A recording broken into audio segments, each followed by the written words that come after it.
Lord Jesus, we just invite you Yes. To just be the Lord over this conversation, that you would guide our words, our illustrations, that today would really be helpful for people, helpful for things they have to navigate now and things they have to navigate in the future, things that didn't go well in the past that they didn't know why. I pray, Lord, they get answers today. And we just thank you for every single person on this Zoom, in this network, Lord, that you are making them not just good leaders, but great leaders in your name, Jesus. Amen. Amen. And before we get started, just remember our next conference, which is our leadership conference for our Ministry Network, coming up in May, correct? Correct. And but we're doing something that I'm really excited about this time. Well, a couple of things we're doing there I'm really excited about. Number one, this is only for the day before the conference, for HMN members only. We have several hours that we're going to have together that we have already booked at this really nice place. We won't say where it is, but it's really, really close to my golf course that I play at. So anyway, I might play, then come over. But we're just going to have a few hours together, and it's just eating together and just interacting. And it's going to be a smaller gathering of just only HMN members are invited. Right. And then at this year's conference, we're going to have breakout sessions. So bring your whole church, bring people on all the different aspects. Many different aspects of leadership and how we do things, all the way from kids ministries, student ministries, to freedom, deliverance. Yeah, there's several things. So of course, there's a lot of great conferences out there that have those kind of breakouts, but really it's about a culture of the supernatural and leadership excellence together. So I think it's going to be very beneficial, not only for you, but for any of the leaders that you bring with you. Okay. Michelle Ferrara is asking what time of the day is the Ministry Network leaders gathering going to be. I think we have it scheduled. About 11 a.m. So Michelle, coming from Southern California, I'm not sure if you will need to come the day before or if you can make it in that morning. So it's at 11, we're going to have lunch together, and then we go till I think about 4, something like that. 4, yeah.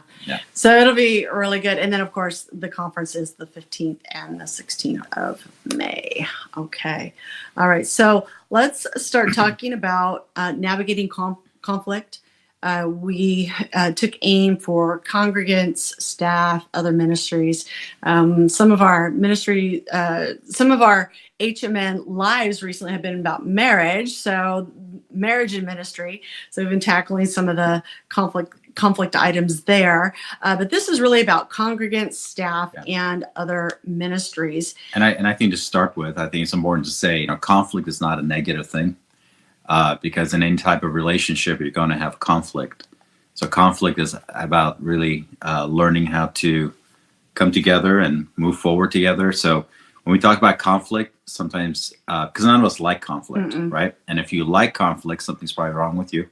But I haven't really met people who like conflict anyway. But none of us like it, but we have to still learn how to do it well. Yeah, so we'll dig into that a little bit more as we are get talking about these topics. So I have 4 or 5 points here, and our first one is we want to start with the end goal in mind. So when there is a conflict and there's person or group of people that are involved with that conflict, obviously, we want to ask ourselves, what do we want to accomplish with them? What do we want to accomplish when we start to navigate it? Okay. In other words, do we want to stay in the relationship? Do we want to exit the relationship? Do we want to change the relationship? Because sometimes when we get in a conflict, that's a signal that there's a change that needs to happen, a signal that there's an exit that needs to happen, or hopefully it's a signal that, hey, I want to stay in this relationship. And you got to dial into what you really want. I know sometimes people are conflict phobic, and so they want to cut off any relationship they have conflict with. Well, you can't do that in ministry. You'll have no relationship. Yeah, you'll have none. But there will be some that you're like, okay, I really probably need to exit this relationship. So when you decide your navigation plan, you need to know what your end goal is going to be. Sometimes we just need to clear the air. Sometimes we need to clarify a misunderstanding. I have Probably most of my conversations when it comes to conflict are about let's figure out what happened. What happened? Where was the miscommunication? How did you hear it?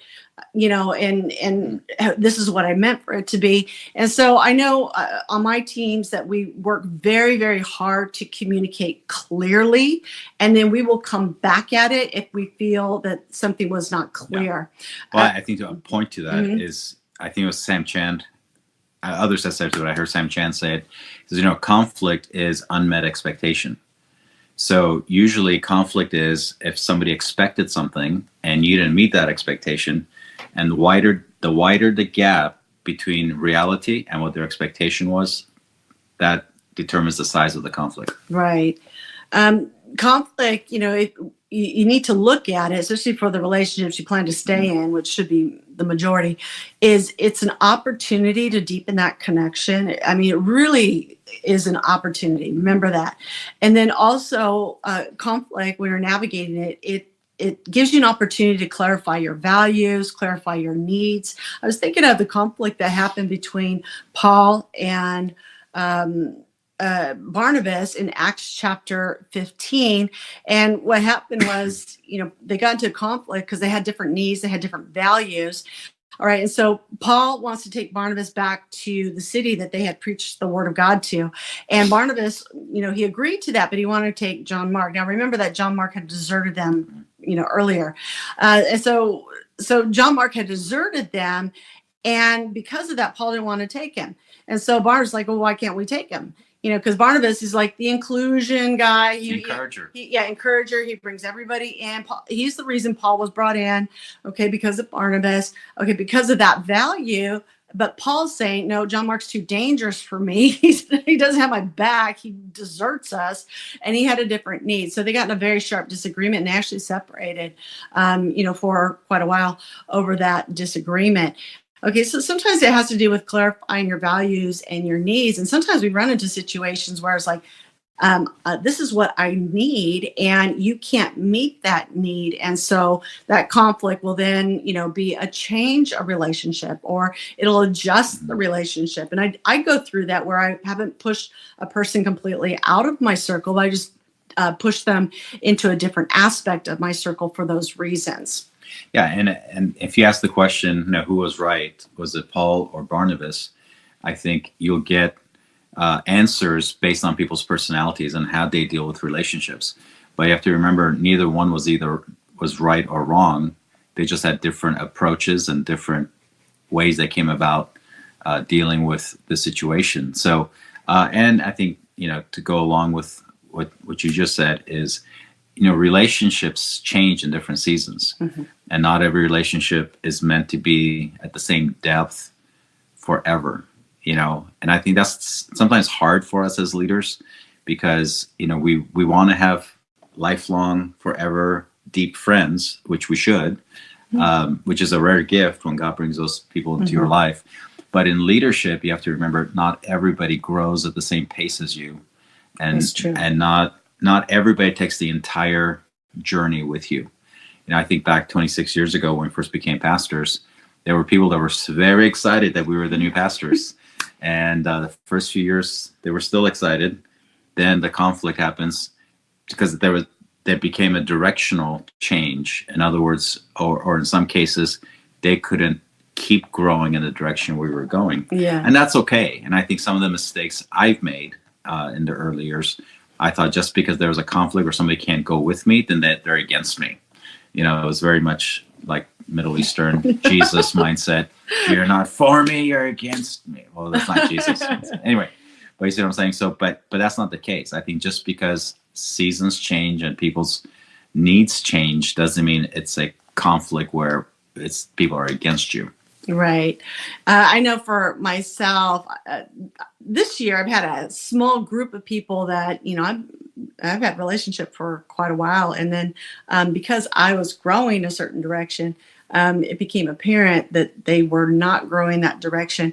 And I was sad to have to, adjust, the relationship as a result of it. But I just couldn't give as much time or attention it gets to the point where you don't even have the same things to talk about anymore, or the values are different. They're so different that it's, just conflicting.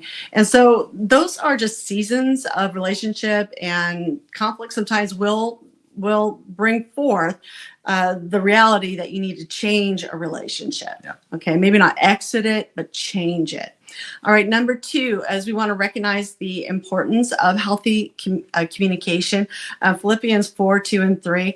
I've pondered this passage for years. I'm just wondering what caused the disagreement. It says, "Now I appeal to Euodia and Syntyche, please, because you belong to the Lord, settle your disagreement."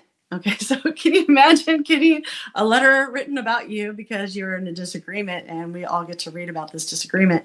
It says, "And I ask you, my true partner, to help these 2 women, for they worked hard with me in telling others good news." It's 2 women in conflict. 2 women in conflict. Surprise, surprise. Yeah, and apparently they're both, very strong people. I think that they got in a disagreement and they could not resolve a disagreement, and it was sharp, and these women were probably powerhouses together, and then they couldn't see eye to eye is what I'm thinking, but we don't know exactly what happened. But we want to recognize the importance of healthy communication and bridging communication, and communication that actually brings resolution, rather than me being stubborn in my thinking and not being able to see another perspective, not being able to give, has to be my way or the highway. Okay, those are all things that you're never, ever going to navigate conflict. We want to stick to our values, but a lot of times it's how something is done is going to be the sticking point. Yeah. And where we have to have some room as leaders to let people, do it a different way, run something in a different manner than we would. I think, I give my teams values such as, were we efficient? Okay. How much time do we spend on that? Not so much how they did it, because none of my team does things the way I would do it. Okay. But if the principles, the values are in there, then I just okay, go with it. Let's do it. Just because, style is not something I'm going to get hugely in a conflict over. Okay. Because otherwise I would have to control every little minute detail, and it's better that I let other people handle that. Yeah. Did you have anything to add to that? Healthy communication, the importance of it. Do it in a healthy way. Again, Yeah. it's not a win-lose when you get into conflict. And I think the thing we have to remember is, because most people do not like conflict. Mm-hmm. So and I used to do this in the early days to psych myself up for the conflict. Yeah. Is by the time I would get into the meeting, I would be mad. Yeah. So then you come off as mad. Yeah. And it becomes very adversarial. And you don't want to do that. Just remember, you're going to have conflict. That's part of life. So we got to learn to do it well. So communicate well, communicate at the issue. Remember, at the end goal is to see resolution and to see God actually deepen the relationship. Yeah. And I tell people 90% of the time or more, it turns out well, and it will actually deepen your relationship because you actually had something you have to work through. Right. Proverbs 15:1, a gentle answer turns away wrath, but a harsh word stirs up anger. And, for those of you who lead teams, you lead staff, what happens is something comes up and you have a knee-jerk reaction. And you're angry in the moment because, you're going really fast, and all of a sudden something's in your way, something happened. And I have found myself, as long as I can dial down, and instead of rebuke, I ask questions. So I'll send an email. Help me to understand what was, happening with this situation. Tell me what your thought process was. I need some clarification on XYZ. So it's 99% of the time will I give that knee-jerk reaction. Now, sometimes I let it come out, and it's never good.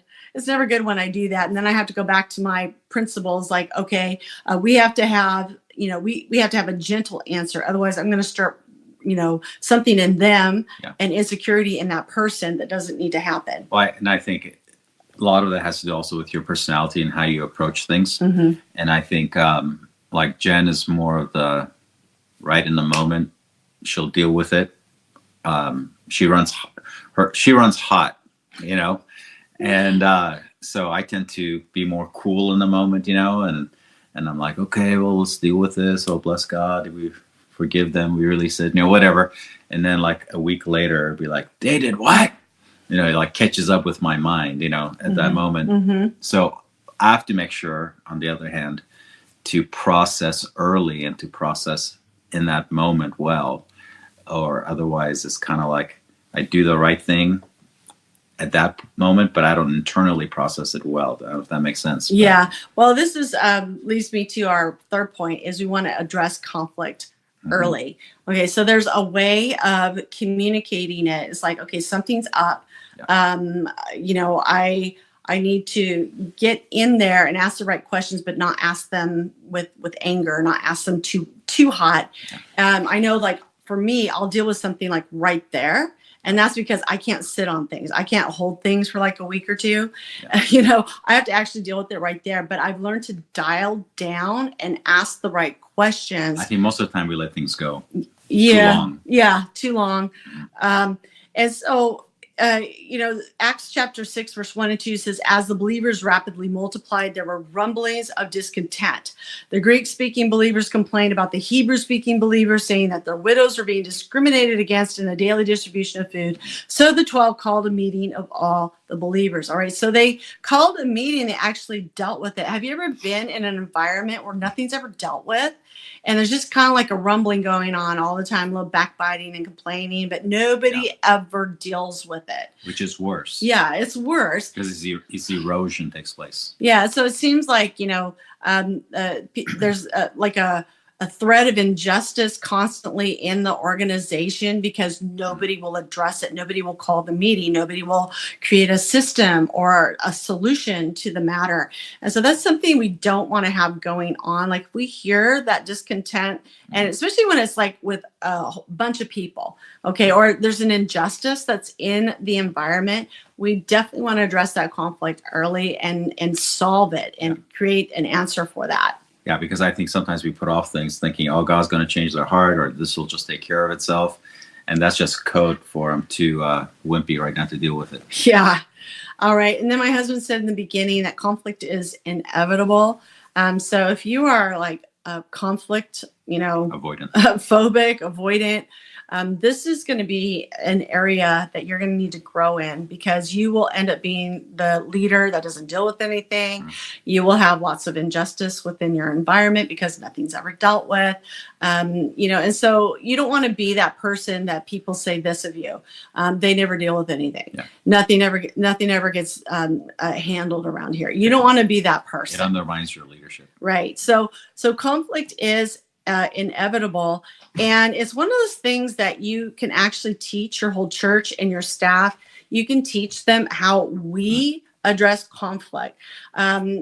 Honestly, there's some environments like the way that they deal with conflict is really long and drawn out. That actually drives me nuts, but at least they have a road to process it. And that would make me avoidant. Yeah. So, and again, it has to be with your personality and your style. Yeah. But at the same time, we teach people, that we don't gossip about other people. How do you handle gossip in your organization? Do you teach people Matthew 18? Or are they always going and running to you about their complaints of other people? Well, if they're doing that, you need to go back to them and make sure they understand, no, did you talk to them first? Why are you talking to me first? Because, unless, of course, it's something really abusive, that's a different story. But I'm talking about just the little complaints, they're always late all the time. And I'm like, well, if they're your direct report, you need to deal with it. Yeah.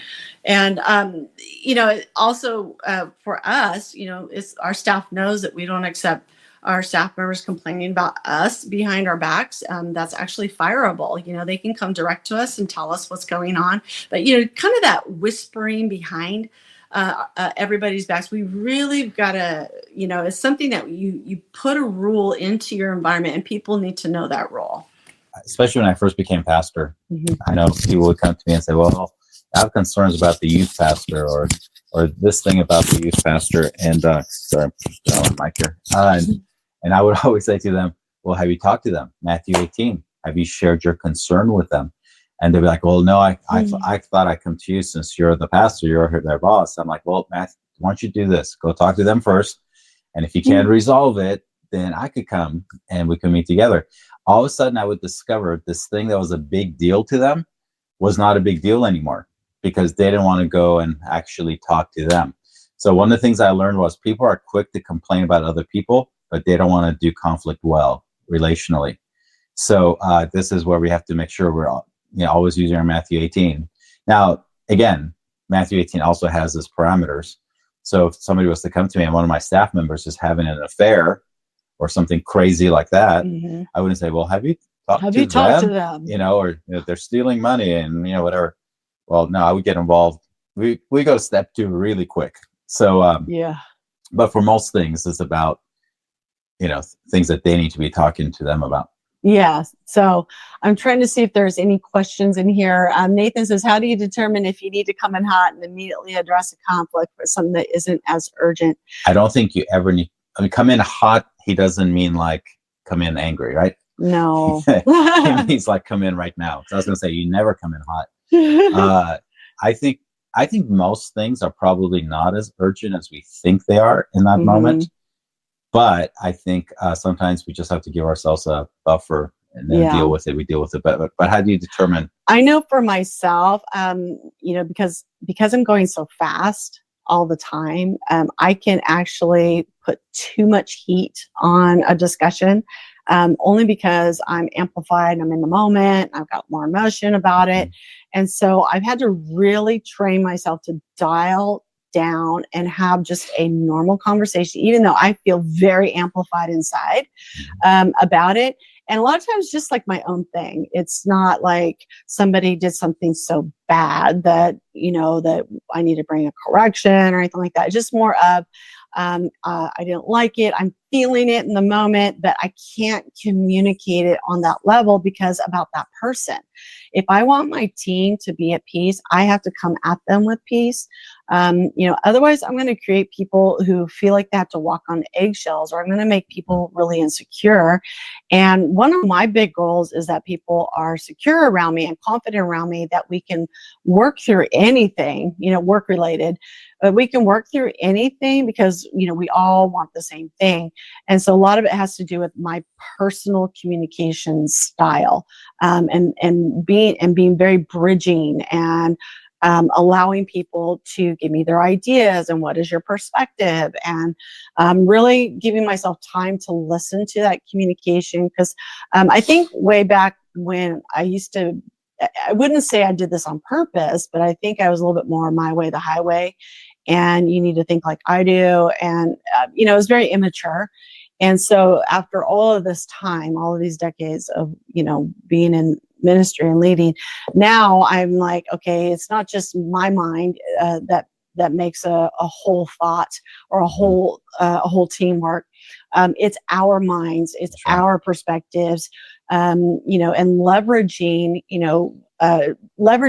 peace in our dialogue to get all of that out of people and really hear their ideas about stuff. And so I found that that's something I've had to work on it, but that's what I really take aim for. Yeah, that's good. Yeah, because if you have the best idea, then you don't need anybody else. Exactly. What did I hire them for?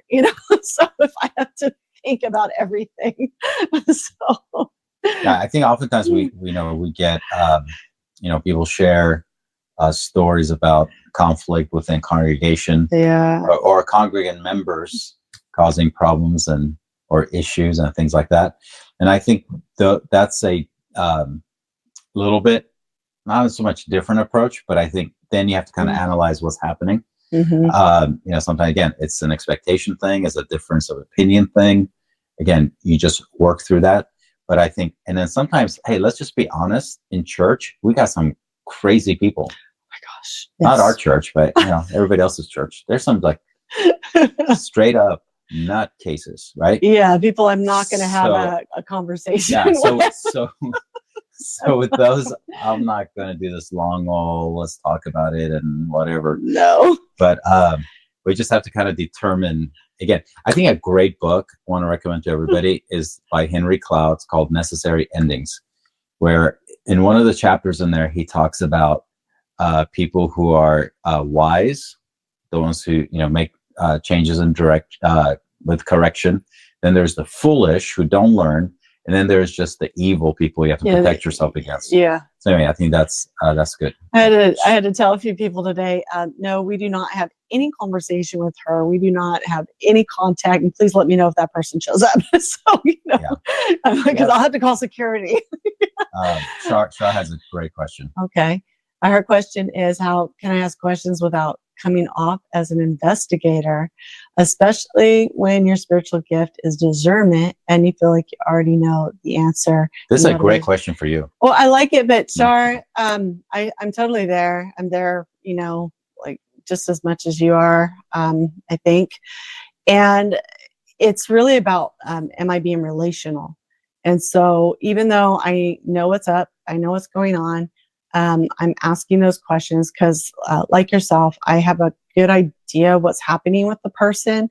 But I'm looking at this as like, this is my opportunity to connect.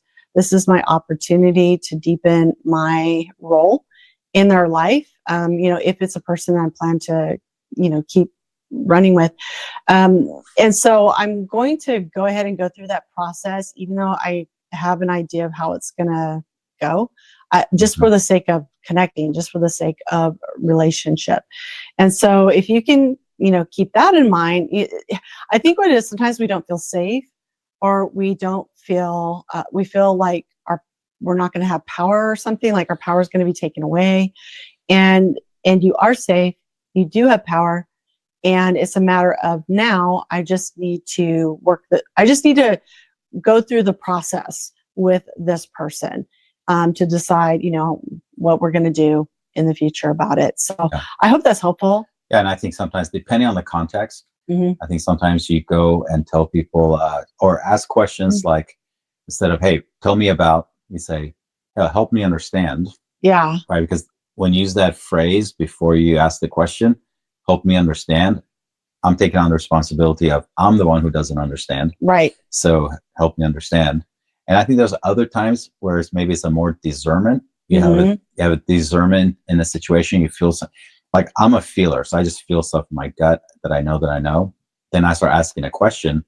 Then if I'm not getting the truth of what I'm discerning, then it's like, I don't necessarily maybe then confront, but I just kind of hide it away. And I'm like, okay, they're not coming up front with it. And I think honest about it. Okay. Some things you just don't have to then necessarily act on. Yeah, it's more of we're going to give this one time. Maybe I'll come back around and ask some more questions later. Or I know this person's hiding something, and this is as much authority that I can give them within our context until I feel settled and at peace that we're being authentic. So and sometimes you discern things that you don't need to do anything about. True. Right? Yeah. I think the Lord told me that early on when I was learning how to hear his voice. And he says, just because I reveal it to you doesn't mean you have to go tell it or say anything. Yeah. Right. It's just more for you to discern. Okay. All right. So I'm looking to see if we have any more questions. We don't have any more. Is there anything you want to leave them with? No, sorry we were late. Oh, or not late. We weren't late. We weren't late. Dietrich was late. Yeah. We had a conflict of internet. We had a technical difficulty. So thanks for staying on with us through that. One more thing. Okay. I thought, because I'm looking at some of these examples in here, but we talk about congregants, we talk about staff. And I think one thing I hear a lot from pastors is also board members. They might have issues with board members. Usually with board members, the conflict has to do with power. Yeah. It has to do with direction. It has to do with who's in charge, and and all that. And I think those are some deeper things that we have to address in terms of vision and structure and church government and all that kind of stuff. But at the end of the day, that's usually the case. So if you're having a conflict with a board member, of course, always try to deal with it as relationally, like we talked about today. Yeah. But there's more behind it in terms of vision, church government, all those things, which could probably address at another we can make setting. that maybe our January topic about dealing with your board and dealing with and what does church government look like? Mhm. You Okay. know, in our situation anyway. Okay. All right. All right. Thank you, everybody, for joining us today.